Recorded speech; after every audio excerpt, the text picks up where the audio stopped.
So now there are two things that we spoke about, that if A is at 440, the next A will be at 880. That is one.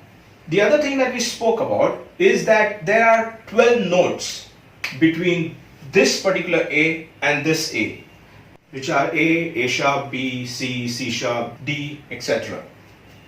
So now these, and we also spoke about that as the notes go higher, our perception of understanding the difference between two frequencies decrease. There is an equation basically which tells you what would be what should ideally be the frequency of the next note if you have to feel the difference between the notes just as you would feel the difference between the previous notes. So now you suppose if a particular note it is at a frequency f of x, the next note, which is say fx1, would be at a frequency of fx multiplied by 12th root of 2, which can also be written as 2 raised to the power of 1 by 12.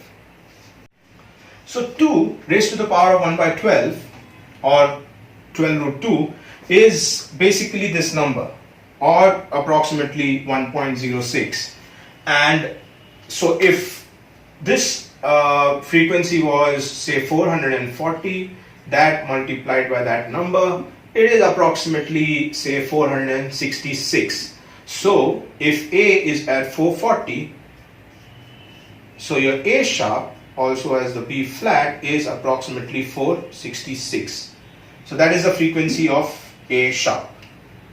Alright, I showed that video to my wife and she was neither very convinced nor very clear on the 12th root of 2 aspect of the notes, that the next note would be at the previous note multiplied by 12th root of 2. So let us talk a little more about that and see how is it that we derived that equation. And also, don't take my word for it. I want you to try this simple experiment or exercise out on Google or any search engine. Just look for just say generate tones online or online tone generator, and go to that website. You should find one text field where you can specify the frequency that you want to listen to, or the tone to be generated to, and then there would be a play or certain button that you press, and you would hear that particular frequency. So what I want you to do is to go to this particular website and then listen to 200 hertz, and then 201 hertz, 202 hertz, all the way to 205 hertz. Then just listen to 200 and 205. Now this should tell you, the kind of difference that you perceive between 200 and 205. Now I want you to run the same exercise at 2000 hertz. So 2000, 2001, 2002, all the way to 2005. Then check if you get the same feeling that you got, or you understand the difference very similar to the kind of difference that you felt at between 200 and 205. So you check that at 2000, 2005. You will not. You would find that the 2000 and 2005 are very close to each other. So then I want you to try out 2000 and 2050. Now this the difference would feel that it's very similar to the kind of difference that you felt at between 200 and 205. So check that out first and then come back. Okay, hopefully now you have checked that out. I'm assuming that you have. And now let's take a look at how exactly is it that you derive that particular equation that we spoke about earlier. So like I said, as the frequency increases, your tendency to perceive the changes between the frequencies, that tends to reduce. So say for example, you would the difference that you would find between 100 and 200, you would not find that difference between 2000 and 2100. It's 2000 and 2100 is going to feel very closer together. This is what you would have seen yourself now.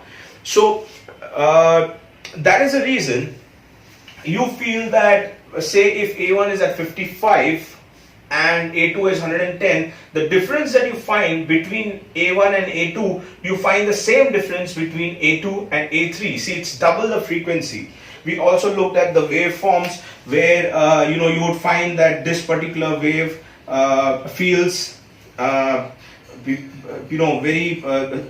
not very, but you find that this particular wave feels very similar to this particular wave, which would be like, say, 2 times the frequency of this wave. It's not very accurately depicted here, but say if this was 2 times this particular wave. So you would find the difference between 220 and 440 very similar to 440 and 880, and that is the reason that the next notes are almost double the frequency. Now so let's plot it. We know that between A0 and A1 or in our case whatever, A2 and A3, there are 12 nodes. So we write them down. Say if A was at 120. Now here it is at 110, but so that it becomes easier for us to really write it down, we are going to consider it, say if A was at 120, and we know that the next A would be at 240, right? So now let's considering that there are 12 nodes in between, we would divide that difference between this, which is 120, by 12, which would be 10 per node, and let us write that down. So 120, and then the next one is 130, 140, all the way to 230, and then after 230 we come to A. So this works, right, on the first line. If the difference is equal, then this works on the first line. So let us continue. We say that, okay, the next is going to be at 250, 260, all the way to 360. Now this is wrong, isn't it? This is 3 times 120, but that is not how we know that it works. If this is at 120, this is 240, this should be 480, right?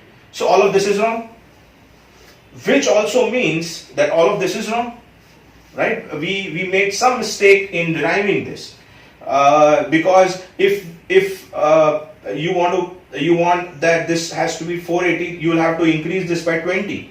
Now you can't jump, right? That okay, suddenly at one particular point you just realize that okay, now it is not sounding similar, so you increase it but to double of this. There has to be some relation between the previous frequency and this frequency, right? It can't be a simple addition. It has to be some multiplication, which basically means that the next node has to be a factor of the previous node. I know it is still a little confusing, but let us derive it, and then maybe it would be a lot simpler to figure what is it exactly that I was saying. Alright, let's see if we can try and derive the relation between one node to its previous node. And the way we would do that is, now just as we know that if A3 has 220, A4 would be 2 times that, which would be 440. A5 would be 2 times this particular frequency, which is 440, so A5 would be 880. Similarly, let's start with the nodes, the next nodes. So if A is at 110, A sharp would be some factor of A. So A into some value B. B would be A sharp into the same value V. Now A sharp we know is A into V, so let's replace that. So A into V, which means B is A into square of V. Similarly, C is B into V, B here, What is V? V is A into V square. So A into V square into V into V. So A into V cube. So C is A into V cube. C is the fourth note.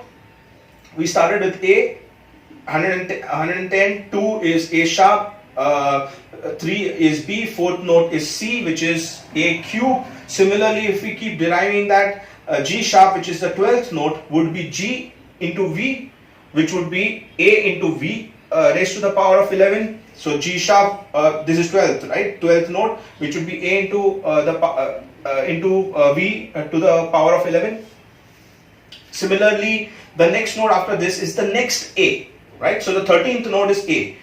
13th note basically is the previous note into V, just as we were deriving, which basically means it's A into V raised to the power of 12, right? 12 notes in between, which we know that the next A is A into 2, right? This we know. A is the previous A into 2. So we know that A, which is A star here, is the next A. This is the previous A into 2, which also means that this V raised to the power of 12 is 2, right? A is common here. So what remains is V raised to the power of 12. So V raised to the power of 12 is 2, which also means that V is 2 raised to the power of 1 by 12. This value is approximately, say, some 1.06 or something. It's not very, it's not, this is not exactly 1.06, and when you are deriving the next frequency, you have to be exact. But this is approximately what that value is. To just to be sure, let us see if we can derive this 2 from V raised to 12. So V raised to 12 is equal to, we now know that V is 2 raised to the power of 1 by 12. So 2 raised to the power 1 by 12, and this raised to the, so V raised to 12, so this raised to 12 is equals to 2 raised to the power 1 by 12 into 12. 12 get cancelled and you have 2, which basically means that this is also correct, which means that whatever we saw so far was accurate, and the next frequency would be the previous frequency multiplied by 12th root of 2, or approximately this would be multiplied by 1.06. So I hope it is clear now. If it is not, take a while, go through the video a few times and try to write this down yourself, and I'm sure that you'll get it. Well, thank you.